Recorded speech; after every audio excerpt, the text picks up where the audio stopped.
반갑습니다. 오늘은 표작업에 이어서 지난 시간 표작업에 이어서 차트 작업 시작해 보도록 하겠습니다. 표가 가장 어렵다라고 지난 시간에 설명드렸는데 차트는 그에 비해서 조금 쉬운 편입니다. 그런데 이제 한글의 차트 기능이 그닥 좋지가 않아서 에러가 좀 난다는 그런 단점이 있습니다. 일단 차트를 삽입하기 앞서서 이 노란색 부분을 잡습니다. 노란색 부분을 잡고 위에 차트를 누르시면 됩니다. 바로 차트가 짠 하고 이렇게 등장을 합니다. 이 차트는 글자처럼 취급을 해도 되지만 그냥 저는 요걸 그대로 끌어서 내립니다. 요 정도 이렇게 끌어서 내리면 표 밑으로 이렇게 옵니다. 좀 많이 왔을 경우는 살짝 위로 올려 주셔도 됩니다. 표에 살짝 떨어진 위치. 그 다음에 요 대각선 표시 여기를 잡고 표 크기와 똑같이 맞춥니다. 약간 더 표 크기보다 약간 더 크게, 밑으로는 약간 더 크게, 이쪽은 똑같이 이렇게 맞추시는 게 시작입니다. 그래서 이제 여기까지는 개체 상태라고 부릅니다. 차트의 개체 상태. 개체 상태일 때는 요 네모가 그대로 보입니다. 요 네모들, 모퉁이에 있는 네모들이 그대로 보이는 이런 게 이제 차트의 개체 상태라고 부릅니다. 차트가 그럼 편집 상태로 들어가야 되는데 어떻게 하면 편집 상태가 되느냐? 더블 클릭하시면 됩니다. 그러면 요 네모가 이렇게 반쯤 가려지게 되죠. 이게 편집 상태. 자, 밖에 눌러버리고 다시 선택하면 개체 상태. 편집 상태는 더블 클릭입니다. 자, 편집 상태에서 마우스 오른쪽 버튼을 누르면 차트 마법사를 선택할 수가 있습니다. 반드시 편집 상태, 더블 클릭한 상태에서 차트 마법사를 눌러 주셔야 됩니다. 차트는 우리 시험 문제에서는 세로막대형, 가로막대형, 꺾은선형 이렇게 세 가지가 시험 문제로 나오는데 여기서 그냥 이것만 선택하면 돼요. 문제에선 지금 같은 경우에 묶은 세로막대형이라고 되어 있기 때문에 그냥 세로막대형 고르시면 됩니다. 그런데 여기서 차트 모양 선택은 건드리느냐 안 건드려도 됩니다. 그대로 다음 누르겠습니다.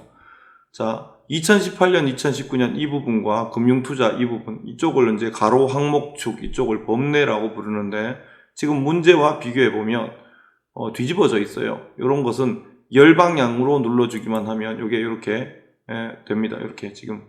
그래서 이걸 골라줘야 될 때도 있고 그대로 둬야 될 때도 있고 바꿔줘야 될 때도 있습니다.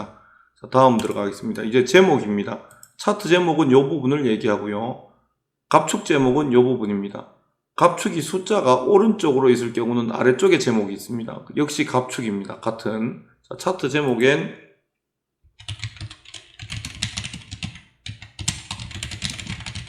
자, 빈칸에 주의하셔서 이렇게 써주시고 갑축에는 이렇게 역시 빈칸에 주의하시고요. X 항목 축이 시험 문제로 나오는 경우는 단 한 번도 없습니다. 무조건 갑축입니다. 주로 뭐 단위 땡땡 개, 뭐 단위 월, 뭐 이런 식으로 나오는 갑축이다 이렇게 이해하시면 되겠습니다. 가로 차트, 가로막대형일 경우는 이쪽 부분에 나타나게 됩니다. 이쪽 부분에. 자, 이 상태에서 확인을 누르면 차트가 이런 모양이 됩니다.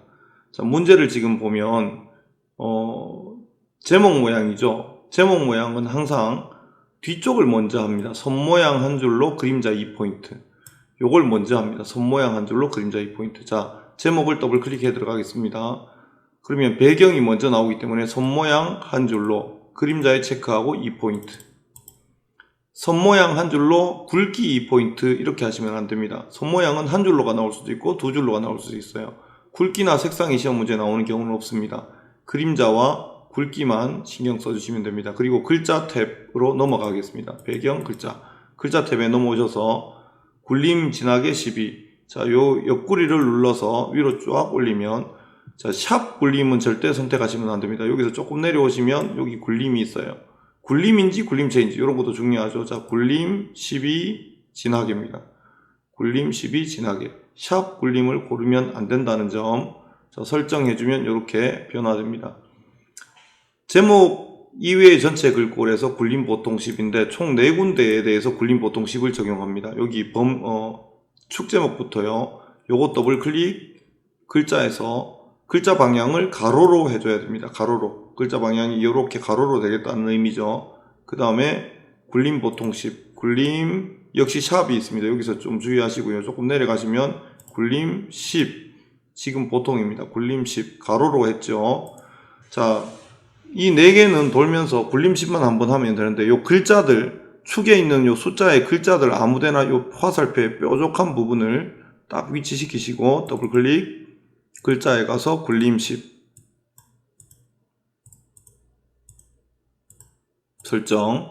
자, 금융투자 여신금융 요 가로 항목에 아무거나 하나 글자 역시 글자의 뾰족한 부분을 대고 딱 들어가서 축 이름표 모양 글자에 가서 굴림 10 범례도 더블 클릭을 들어갑니다. 역시 글자에다가 더블 클릭하신 다음에 얘는 선 모양 한 줄로를 꼭 해줘야 됩니다. 그래야 박스 선이 쳐지게 돼요. 그림자나 이런 거 건드리지 마시고 선 모양 한 줄로. 범례는 선 모양 한 줄로가 꼭 들어가야 됩니다. 굴림 10 설정 이렇게 해주면 됩니다. 자, 축을 보시면 요 축의 숫자가 요쪽에는 지금 보면 0에서 800까지 단위가 200씩 돼 있죠. 이쪽은 0에서 800까지 단위가 100씩 돼 있습니다. 요걸 바꾸는 방법은 요 축의 선, 요 축의 눈금선, 선에다가 마우스 화살표를 정확히 위치시키셔야 됩니다. 이렇게 지금 제가 가리키는 것처럼 이렇게 딱 위치시킨 상태에서 더블 클릭, 그러면 축 모양이 나옵니다. 축 모양의 비례.